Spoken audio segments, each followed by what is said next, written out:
미국 실리콘밸리에서 화제의 인물들로부터 직접 인사이트를 듣는 밸리토크 시즌 3는 코리아 투 글로벌이라는 주제로 얘기를 듣고 있습니다. 오늘은 세계적인 교육학자시죠. 폴 김 스탠포드 교육대학원 부학장님으로부터 배움과 질문의 중요성에 대해서 들어보겠습니다. 폴 김 부학장님은 최근 다시 배우다라는 베스트셀러를 내셨는데요. 베스트셀러를 통해 이 책을 통해서 학습의 중요성 그리고 코로나 팬데믹 이후에 올바른 질문, 즉 답을 구하는 것이 아니라 질문을 구하는 것이 왜 중요한지에 대해서 말씀해 주셨습니다. 저와 함께 한번 보시죠. 네, 안녕하십니까. 폴킴입니다. 네, 저는 스탠포드 대학교 교육대학원의 부학장을 맡고 있습니다. 그리고 또 최근에 낸 책이 있는데 다시 배우다, Relearn이라는 책의 저자입니다. 만나서 반갑습니다.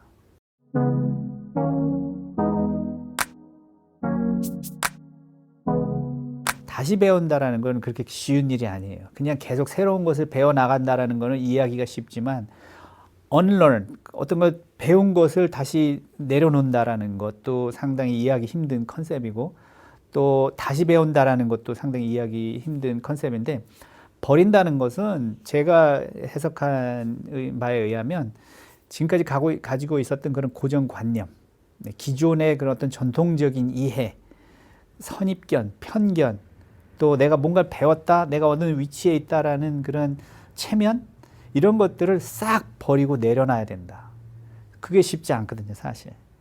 그런 여러 가지 많은 사회적 지위나 가지고 있던 이해나 뭐 이런 것들을 다 비우고 새로운 그릇에다가 다시 배우기를 시작해서 새로운 점들을 찾아나가는 거거든요. 새로운 가능성, 새로운 기회들을 찾아나가는 거고 나의 잠재력, 내가 갖고 있던 관심, 재능 이런 것들을 다시 연결하면서 어떻게 보면 새로운 뉴 노멀의 나를, 뉴 미라고 해야 될까요? 새로운 나를 다시 정립하는 것.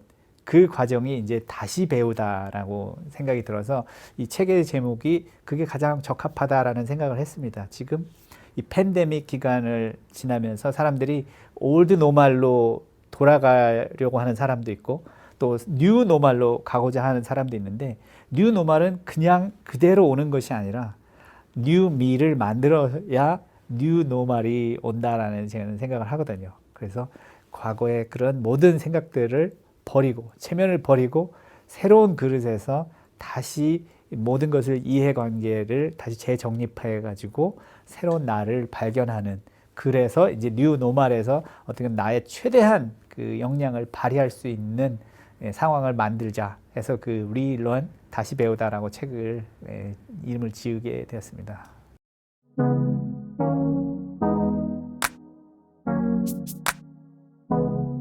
이제 질문이 참 중요하고 필요하고 좋은 거라는 생각을 했었어요. 그리고 특히 많은 질문들 중에 제가 중요하다고 생각하는 질문은 가정적 질문이거든요.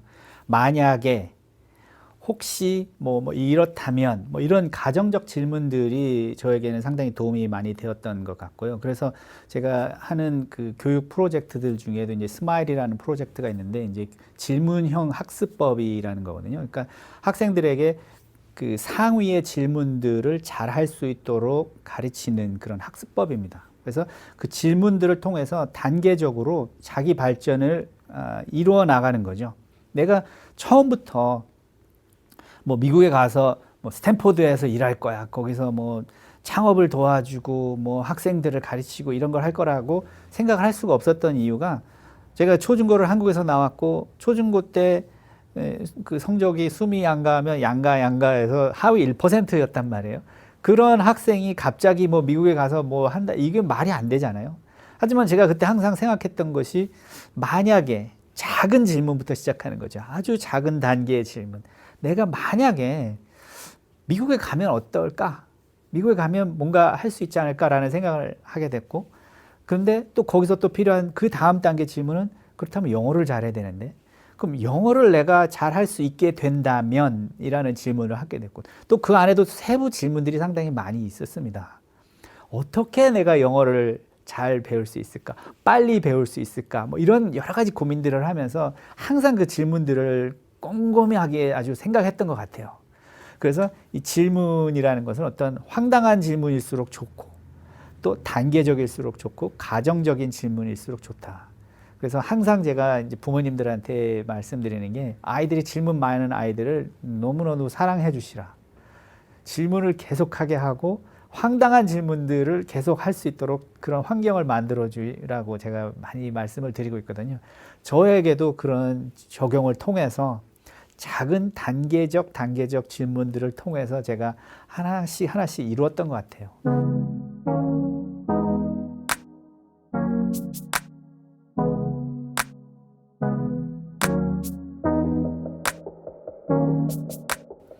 가장 중요한 것은 항상 그 파일럿들이 얘기하는 게 fly the plane이라는 말을 합니다. 어떤 상황에서도 비행을 해라. 그 말은 뭐냐면 당황하지 말고 뭐 막 어떻게 당황해서 뭐 도와주세요 할 수 없는 거잖아요. 어떻게 내가 오늘 이륙을 했으니까 내가 오늘 착륙을 시켜야 되는 거란 말이에요. 그리고 이 확률은 100%여야 되는 거죠. 99%로 확률로 착륙을 하면 안 되는 거예요. 100% 착륙을 해야 되는 거죠. 가장 여기서 이제 배운 것들은 뭐냐면 패닉하지 말라는 거예요. 어떤 상황이 왔더라도 팬데믹 상황이든 어떤 상황이든 그 평정심을 잃지 말아야 된다라는 점 아주 중요하고요. 또 플랜 B를 항상 갖고 있는 것도 중요하죠. 제가 그 손무전기를 가지고 있었다라는 점도 또 물론 그렇게 바로 큰 도움은 되진 않았었지만 그래도 위안을 주고 어떤 메이데이를 할 수 있었다라는 점도 있고 그다음에 이런 상황에서는 내가 무엇을 어떻게 해야 될지를 막 고민하는 것도 중요하지만 어떻게 보면 기회를 찾는 것도 중요한 거죠. 여기서도 분명히 기회는 올 것이다라는 어떤 마음을 가지고 있었던 것 같아요.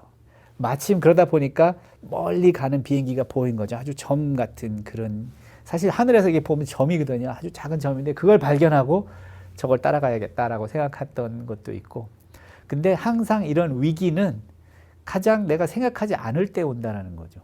위기는 항상 가장 불편한 시간에 오지 않았으면 좋을 시간이고 생각도 하지 않았을 때 온다.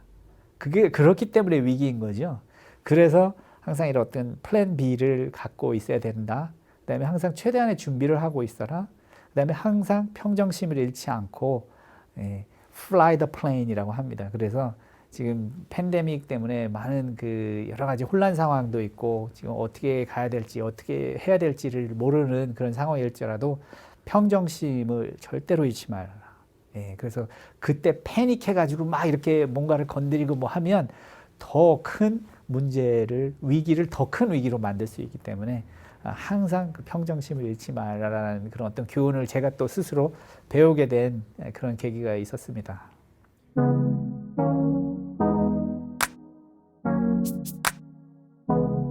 이런 위기를 기회로 만들어야 된다라고 하듯이 올드 노멀만 가지고 그 생각하고 기다릴 수는 절대로 없거든요. 왜냐하면 이 시간은 계속 흘러가고 있고 이 팬데믹이 어느 방향으로 갈지 아직도 잘 모르는 상황이기 때문에 그럼 여기서 내가 할 수 있는 것이 무엇일까? 또 내가 이 시간을 어떻게 더 귀하게 활용할 수 있는 방법은 무엇일까를 고민을 할 필요가 있다고 저는 생각을 합니다. 그래서 학생들한테도 지도할 때에도 학생들한테 얘기하는 것은 새로운 니즈가 무엇인지 이와 같은 상황에서 새로운 니즈가 무엇인지 그리고 이제 제가 자꾸 얘기하는 그 가정적 질문 이렇다면 만약에 이런 질문들을 계속해서 끊임없이 하면서 새로운 기회를 포착한다.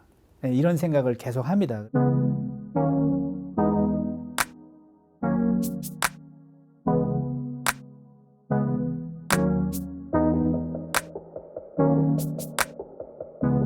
질문을 해야 될 때가 또 왔습니다. 저는 항상 이제 질문입니다만 또 질문을 해야 될 때가 왔는데 어떤 질문을 해야 된다면 아주 기본적인 그 펀더멘탈 원리에 대해서 원칙이라든지 이런 것들, 그 과거에 정립되었던 그런 전통적인 그런 생각, 관념 이런 것들에 대한 과감한 질문을 해야 된다고 생각합니다. 과감한 질문. 과감한 질문이라는 것은 배움이란 무엇인가? 학교란 무엇인가? 직장이란 무엇인가?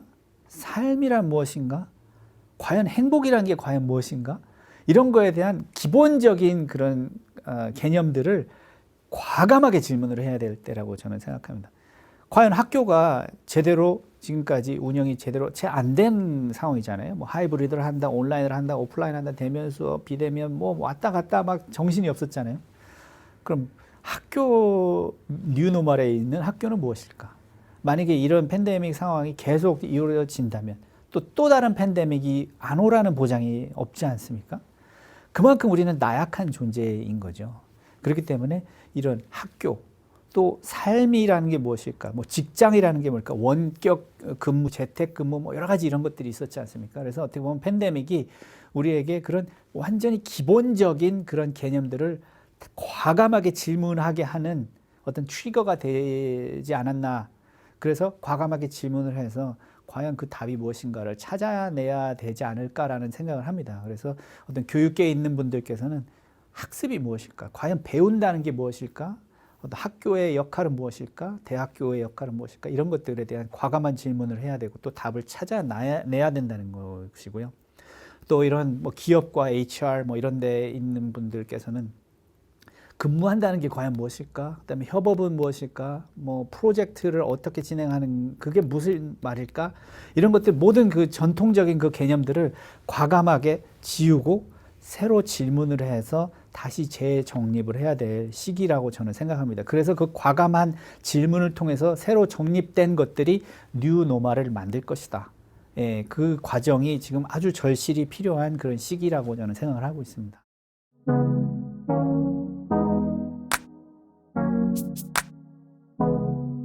그렇죠. 저희 주변에도 보면 이제 40대부터 이제 벌써 지금 생각해 보니까 이 팬데믹을 통해서 겪어 보니까 내가 직장이라는 것을 다시 생각하게 됐다. 그리고 뭐 가족에 대해서도 다시 생각하게 됐다. 또 돈 버는 것이 어떤 목적이어야 되는지 또 다시 생각하게 되었다. 그다음에 뭐 월급에 대해서 뭐 모든 것에 대해서 주변에 있던 360도를 다 돌아보면서 다시 생각을 하면서 이게 자기 원래 직장으로 돌아오지 않으려고 그런 사람들 꽤 많이 나왔고요. 지금 뭐 뉴스 기사에도 많이 나왔지만 최근 작년만 봐도 상당히 그 직업을 관두고 새로운 걸 찾은 사람도 있고 상당히 일찍 은퇴한 사람도 상당히 많았고 또 이런 기업에서 실리콘밸리 같은 경우에는 상당히 그 컴페티티브 하잖아요. 상당히 경쟁력이 심합니다. 인재 모시기에. 그래서 대학교와 기업 간에도 그 컴페티션이 상당히 많기 때문에 그래서 이 연봉 인상을 과감하게 지금 막 하고 있고 또 원격 근무, 재택 근무에 대해서도 재정립을 완전히 해갖고 처음에는 뭐 어느 정도는 해야 돼 뭐 이런 게 있었는데 지금은 이제는 그런 거 다 재정립을 해서 편한 대로 그 필요한 니즈가 뭔지를 알아내고 거기에 필요한 그런 환경을 조성해 주려는 노력들이 상당히 많아요. 그렇지 않으면 자기의 인재를 뺏길 거니까. 그래서 이런 인재 모시기 쟁탈전이 더욱더 심화되었다. 그다음에 기업들이나 이 조직들은 어떻게 하면 그 인재가 가장 효율적으로 잘 일할 수 있는 환경, 그런 조건을 줄까에 대한 고민을 더더욱 하게 되었다.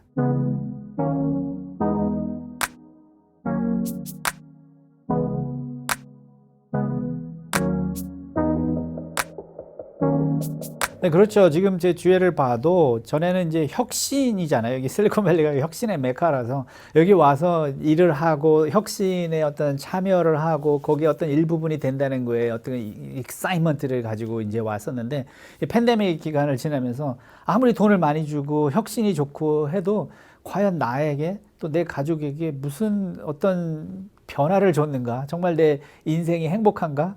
이렇게 열심히 막 밤새서 일을 하고 막 경쟁을 해서 혁신을 이루고 뭐 이런 것들이 과연 나한테 어떤 의미를 주었는가를 다시 생각하는 것 같아요. 그래서 저희 주위에도 상당히 그 일을 그만두는 경우도 많이 봤고 또 대학에서 있던 그 연구자들이 이제 기업을 가지 않고 또 뭐 더욱더 편한 그런 지역으로 가서 나는 좀 자연과 더 가까워지고 싶어 뭐 이런 사람들도 주위에 많이 생겨났고 상당히 early retirement 해요. 그럼 미리 이제 은퇴를 생각하는 그런 사람들도 상당히 주변에 많아졌어요. 그래서 전에는 뭐 애플, 구글 뭐 이런 대기업에서 일하면 되게 자부심 가지고 열심히 일해서 뭐 다른 데보다 더 연봉도 높고 이런 것들을 상당히 즐기고 했었는데 지금은 이제 그런 것들을 다시 다 생각을 하고 과연 내가 이게 내 인생에 행복을 주는 것인지를 다시 뒤돌아보는 그런 계기를 많은 사람들에게 주고 있는 시간인 것 같습니다.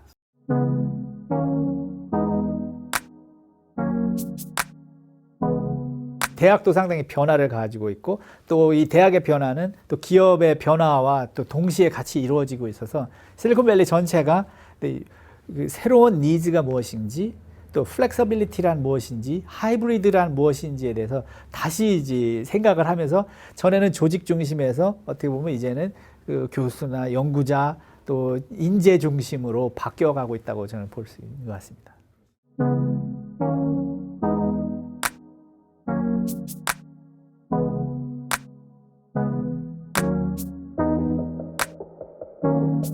이게 출생이라고 사망의 사이에 그 안에 무엇을 그렇게 우리가 채우려고 노력하고 무엇을 채울 수 있을까? 이렇게 상당히 이제 고민을 좀 하게끔 제가 항상 질문을 하는 게 있습니다. 그래서 의미 있는 일, 그리고 건강한 일, 또 더불어 함께 더욱더 나은 환경을 만들 수 있는 일에 대해서 항상 고민을 제가 하라고 합니다. 그러면서 사람들에게 항상 가졌으면 좋겠다라는 생각이 이 큰 흐름만 따라가는 것을 하지 말자. 어떻게 보면 대세를 따르고 안전한 거를 따르고 어떻게 보면 리스크 프리 이건 되게 좋아하는데 그 짧은 시간에 그냥 대세를 따라서 남들처럼 살다가 그냥 남들처럼 죽고 남들처럼 비석 만들래? 라고 물어보고 싶거든요. 또 하나의 다른 사람이 될래? 그냥 N+1이 될래? 저는 이런 말을 자꾸 해서 사람들에게 생각을 더하게 하고 싶은 거가 그겁니다. 새로운 N을 만들 생각은 어때? 새로운 그냥 또 하나의 그런 사람이 아니라 그 사람 정말 다른 사람? 어떻게 보면 자기의 역량을 최대한 끌어내고 다 확인해보고 간 사람. 그 과정에서 의미 있는 일들로 채워서 그 일자를 채운 사람이 된 건 어떨까라는 생각을 제가 합니다. 왜냐하면 분명히 확실한 것은 이 사망일은 누구에게나 있고 우리는 다 그 사망일을 갖게 되는 거고 그 짧은 그 대시에 얼마나 의미 있는 일을 할까. 그냥 남들을 따라가는 그런 대세의 그 흐름을 따라가는 물고기가 될까? 아니면 어떻게 보면 그 물의 흐름도 거슬러 갈 수 있는 그런 사람이 될까를 제가 얘기를 하면 또 어떤 사람은 이렇게 얘기합니다. 그 물의 흐름을 거슬러 가는 건 연어가 있는데 연어가 이렇게 올라가 가지고 그 위에 그 계속 거슬러 올라가 가지고 민물에 가 가지고 알을 낳고 죽는 거 아닙니까? 그럼 죽는 건 제가 그 말을 하죠. 죽죠. 우린 다 죽어요, 어차피. 하지만 그 연어는 거기서 수많은 새로운 의미 있는 인생을 또 태어나게 하지 않았습니까? 그것이 의미 있는 것이 아닐까요? 이런 말을 제가 합니다. 물에서 대세를 따르는 고기는 딱 하나밖에 없어요. 죽은 고기입니다. 죽은 고기는 배울 필요도 없고 질문할 필요도 없죠. 그래서 제가 항상 하는 말이 배움을 멈추는 거는 죽는 것과 같다. 그리고 질문을 멈추는 거는 변화를 하고 싶지 않다라는 말이다. 변화를 원한다면 질문을 해라. 오늘 할 수 있는 가장 작은 가정적 질문부터 시작해라. 그 질문을 통해서 살아있음을 깨닫게 되고 나를 변화시키고 또 내 주위를 변화시키고 사회를 변화시키고 그 질문을 통해서 나라를 또 세계를 변화시킬 수 있다. 그래서 항상 젊은 사람들에게 제가 얘기하는 게 그거죠. 질문하는 것, 그다음에 배움을 멈추지 않는 것. 배움을 멈추지 않는 학생이야말로 남을 어떻게 코칭을 할 수 있고 또 교육을 시킬 수 있고 변화를 일으킬 수 있는 그런 삶이 된다라고 저는 얘기를 하고 있습니다.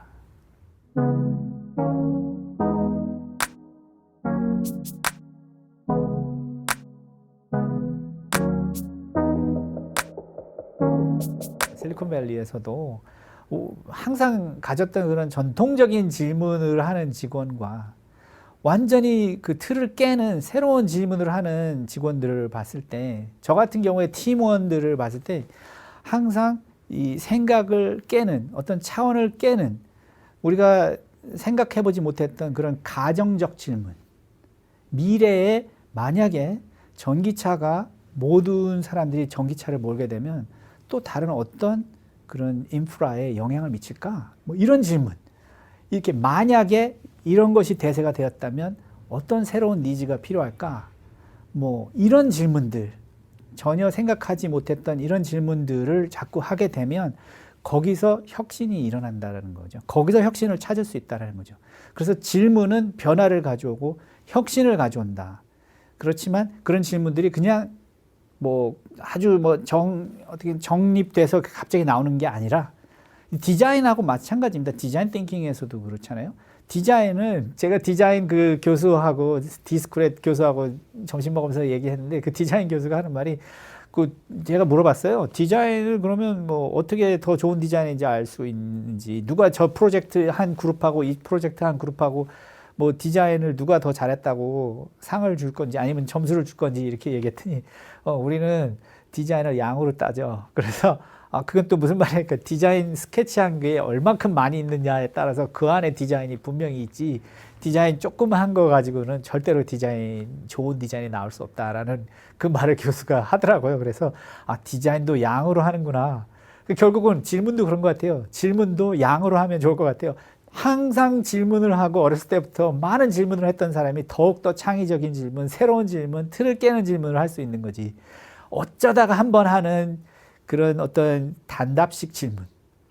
우리가 배워왔던 교육에서 그 아주 주입식 교육, 단답식 그런 그 암기식 교육을 받아왔던 사람들에게는 이런 창의적, 혁신적 질문이 너무 어려운 거죠.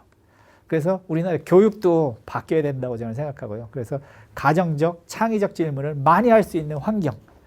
회사도 마찬가지입니다. 스탠포드에서도 팀원들하고 이렇게 질문할 때 박사생들 쭉 앉혀놓고 뭐 질문할 때 만약에 제가 가부장적인 그런 모습으로 얘기를 하고 주도적인 얘기를 한다면 분명히 거기서는 혁신적인 그 리서치 퀘스천이 나올 수가 없습니다. 저는 그래서 항상 그런 어떤 팀 회의를 한다고 해서 앞에 가운데 앉거나 이런 일을 절대로 하지 않습니다. 항상 문 뒤에서 끝에 구석에서 쭈그리고 앉아가지고 너희들이 한번 질문해봐. 이런 식으로 회의를 주도합니다.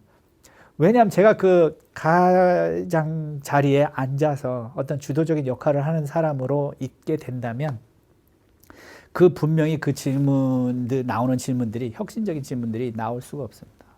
그런 환경에서는 자신 있게 황당하게 어떻게 보면 좀 바보스러울 수도 있지만 그 바보스럽고 황당한 질문 속에서 엄청난 혁신이 숨어 있을 수 있는데 그런 것이 자꾸 나올 수 있게 하려면 그런 문화적, 컬처 환경이 있어야 된다. 그래서 제가 항상 또 중요하게 얘기하는 게 컬처를 엔지니어링 하라라는 말을 제가 하거든요.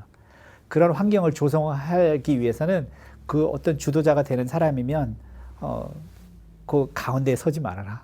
그 왜 오바마 대통령이 빈라덴 잡으러 갈 때 보면 거기에 어떤 장관이 이렇게 주도적으로 있고 오바마 대통령이 옆에서 가죽 잠바 입고 이런 거 앉아 있지 않습니까? 그 모습을 제가 이게 많이 사람들한테 보여주면서 이렇게 합니다. 이런 환경이 있을 때 가장 역량이 있는 그런 어떤 상황을 만들 수 있고 그런 역량을 끌어낼 수 있는 상황을 만들 수 있지. 내가 거기서 어떤 직급이 높다는 거 하나를 가지고서 내 주장을 자꾸 하고 내가 어떻게 리드를 이렇게 물론 필요할 때 할 때는 해야 되겠지만 그런 식으로 한다면 이 사람들의 그 참여 구성원들이 적극적인 의견 제시도 하기 힘들고 또 어떤 혁신적인 질문도 하기 힘들다라는 거죠. 그래서 이런 조직에서도 컬처 엔지니어링을 통해서 환경을 만들어주고 조건을 만들어줘서 그와 같은 혁신적인 질문이 많이 나오게 그런 커멘트들이 많이 나오게 할 수 있는 그런 회의가 가장 이상적인 회의가 아닌가 이런 생각을 하고 있습니다.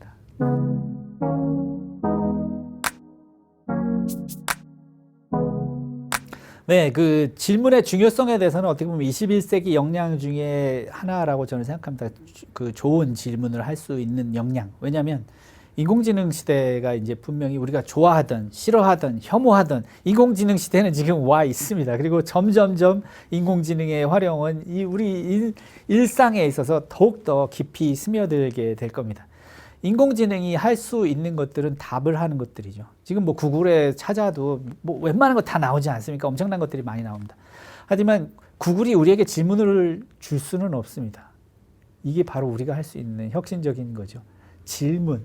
가정적 질문인데 그 질문도 어떻게 보면 이 도메인을 크로스하는 그런 질문들. 예를 들자면 뭐 에이비에이션과 에듀케이션, 뭐 미디어와 뭐 파머시, 뭐 인더스트리, 뭐 여러 가지 다른 그런 인더스트리를 크로싱 할 수 있는 질문을 하는 것들은 이제 사람들이 할 수 있는데 그 중에서도 레이어를 파괴할 수 있는 그런 혁신적인 질문들은 사람이 할 수 있습니다. 현재까지는. 그래서 21세기에 이 질문의 역량이 더더욱 중요한 거죠. 인공지능이 할 수 없는 것에 집중하라. 기계가 할 수 없는, 컴퓨터가 할 수 없는 것에 집중하라. 컴퓨터는 연산을 빨리 하는 거, 엄청나게 빨리 하는 것에 아주 강합니다. 사람하고는 비교가 할 수가 없습니다.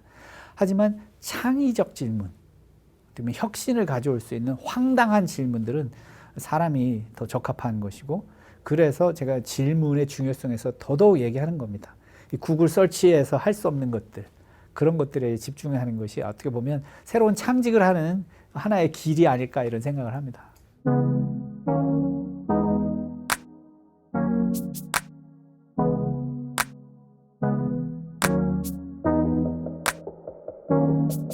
우리 이제 글로벌라이제이션, 뭐 글로벌 커뮤니티 뭐 이런 말들을 상당히 많이 하고 있잖아요. 근데 어떻게 보면 좀 말이 안 되는 부분이 뭐냐면 먼저 세계 시민이 되어야 되는데 먼저 세계 시민이 되어서 이 글로벌 커뮤니티를 바라볼 때 내가 갈 수 있다. 글로벌라이즈를 할 수 있다라고 저는 봅니다. 세계 시민이 되려고 하지 않으면서 나의 마켓은 뭐 글로벌 마켓이야 이렇게 얘기를 하는데 사실 그거는 문제가 있다고 보고요.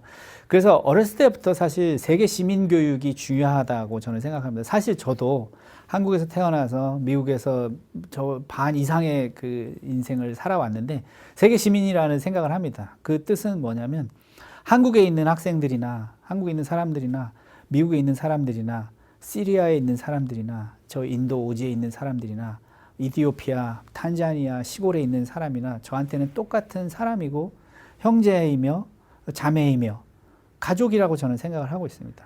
그래서 그들이 갖고 있는 고통, 저의 고통이기도 하고요. 어떻게 보면 뭐 건방진 이야기라고 들을 수도 있겠지만 그렇게 생각이 듭니다. 저는 세계 시민이라고 생각을 하고 미국에 와서 그때부터 계속 개발도상국에서 그런 교육 프로그램들을 운영해 왔던 이유도 거기에 있습니다. 그들이 갖고 있는 그런 고통, 그들이 필요한 것들이 제가 느끼는 것들이 되었기 때문에 그런 일을 할 수 있었지 않나 이런 생각을 합니다. 그래서 세계 시민이 된다라는 것은 니즈를 정확히 안다라는 것이죠. 저들의 니즈를 알지 않고 어떻게 거기서 어떤 마켓을 알고 어떤 프로덕트를 거기다가 솔루션을 제공하겠습니까? 그런 니즈를 이해한다는 것 또한 어떤 아주 단순한 니즈가 아닙니다. 니즈는 항상 그 사회에 엠베드가 되어 있습니다. 그 소셜 그 아주 인트리커시에 그 안에 접목이 되어 있습니다. 그 안에 어떤 문화적, 종교적, 뭐 신념, 관습 이런 것들하고 아주 인트리켓하게 이렇게 연관이 되어 있는데 그런 것들을 이해하는 노력이 없이 어떻게 가장 적절한 솔루션을 가지고 거기 마켓에 접근을 하겠어요. 그래서 세계 시민교육 제가 항상 강조하는 것들이 뭐냐면 이제 제가 하는 교육 프로젝트들도 그런 것들이 많이 있지만 그들이 무엇을 먹는지, 무엇을 생각하고, 무엇을 고민하고, 무엇에 고통을 느끼고, 무엇을 필요로 하는지를 이해하는 것. 그게 어떻게 보면 세계 시민교육의 가장 첫 단추가 아닌가 이런 생각을 합니다. 그래서 기업에 있어서도 그런 것들을 생각하는 컨텍스트, 그 문맥적인 것들을 전체적인 맥락을 이해하는 그 안에서의 니즈를 찾았을 때, 그 안에서의 그 니즈를 이해했을 때 가장 적합한 그 프로덕트와 솔루션을 만들고 적용하고 거기에 이제 제공을 할 수 있다라는 생각을 합니다. 그래서 어떻게 보면 글로벌라이제이션, 이 글로벌 커뮤니티의 이 컨셉이 점점 대중화되고 있는 이 시기에 가장 중요한 것은 세계 시민 교육이다. 그 올바른 세계 시민 교육입니다. 네, 그렇게 생각하고 있습니다.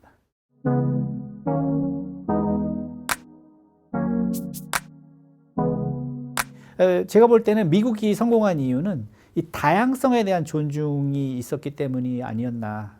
뭐 미국이라서 다 좋은 건 절대 아닙니다. 하지만 이 다양성에 있어서는 상당히 중요시 여긴다. 그래서 제가 볼 때 한 가지만 뽑아서 한국에다가 심어주길 바란다. 다양성 존중입니다. 부모님이 뭐 아이와 같이 차를 타고 가다가 무심코 던진 외국인을 보고서 무심코 던진 어떤 말 한마디 그 커멘트 하나가 이 세계 시민 교육을 지금 필요로 하는 이 아이에게 엄청난 큰 영향을 줄 수 있습니다. 제가 무슨 말을 하려는지 자세히 얘기 안 해도 좀 상당히 부끄러운 그런 일들이 한국에 상당히 많이 일어나고 있습니다. 특히 어떤 장애를 갖고 있는 사람, 아니면 외국인, 뭐 탈북자, 뭐 이런 뭔가 좀 다른 거에 대한 그 상당히 그 센서티브하게 느끼고 또 항상 이렇게 격을 두고 선을 긋는 그런 현상들을 제가 많이 봤습니다. 그들을 다양성의 일부분이라고 하고 다양성을 존중할 때 그 안에서 혁신이 일어나고 새로운 아이디어가 나오고 더욱더 튼튼한 그런 사회를 만든다라는 데는 전혀 의심할 바가 없습니다.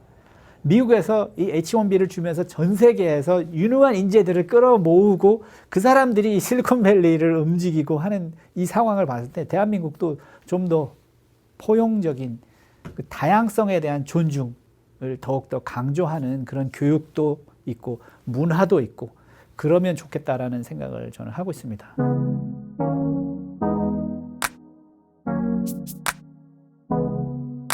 한국의 그 근면 성실한 점은 여기에서는 참 보기 힘든 면이 많이 있습니다. 그래서 어떻게 보면 그런 모습들을 그대로 가져오는 것보다는 어떻게 보면 이 방향성만 잘 정해준다면 한국에 있는 엄청난 그 보화가 될 수 있는 그런 인재들이 많이 있거든요. 그런 사람들이 많이 여기 진출을 해서 또 그런 사람들 진출을 도와주고 싶고 또 이 글로벌라이즈를 한다라는 것이 한국 것을 그대로 갖다 와서 여기다가 접목시키는 게 절대 아닙니다. 제가 아까 말씀드린 대로 맥락화를 해야 된다는 것도 아주 중요하고요. 또 이 실리콘밸리 이 네트워크 안에 어떻게 보면 연계를 시켜야 된다는 것도 상당히 중요합니다. 한국 사람들이 한국식으로 여기에 와서 한국적인 모델로 적용을 했을 때 사실 성공할 확률이 적습니다. 거기서 해야 될 것은 어떻게 보면 이 메인스트림 네트워크와 또 접목을 해야 된다고 저는 생각을 하거든요. 그래서 이와 같은 것들을 어떻게 보면 스텝 바이 스텝으로 잘 접목을 한다면 엄청난 것들을 한국에서 가져올 수 있다고 저는 생각합니다. 그 창의적인 여러 가지 그 재능들을 갖고 있는 또 특히 미디어에 상당히 강하고 이 디지털 리터러시가 상당히 강한 그런 인재들이 미국에 진출을 할 때 글로벌 그런 시민, 글로벌 시티즌으로서의 참여할 때 그 나올 수 있는 시너지는 엄청나다고 저는 생각하거든요. 그래서 어떻게 보면 이 실리콘밸리에 진출한다는 것도 언런 또 리런을 해줘야 된다는 거죠. 그냥 배웠던 고정적인 관념, 그런 선입견 그런 걸 가지고 왔을 때는 적용하기 정말로 힘듭니다. 그래서 어떻게 보면 클린 슬레이트를 다시 마련할 수 있도록 언런하고 새로 배우는 런하는 자세로 여기에 왔다면 분명히 성공할 수 있다고 저는 생각하고요. 100% 성공할 자신합니다. 많은 한국의 기업들이 와서 실패한 것들을 많이 봐왔지만 그것은 어떻게 보면 포기했기 때문에 그렇지 않나 이런 생각을 합니다. 그리고 맥락화가 부족했기 때문이 아닌가 이런 생각을 합니다. 그리고 이 실리콘밸리 메인 주류 네트워크와의 연계가 잘 되지 않았기 때문이라고 저는 생각합니다. 이런 부분들을 다 충족을 시킨다면 분명히 성공합니다. 100% 보장합니다. 네, 포기만 하지 않는다면.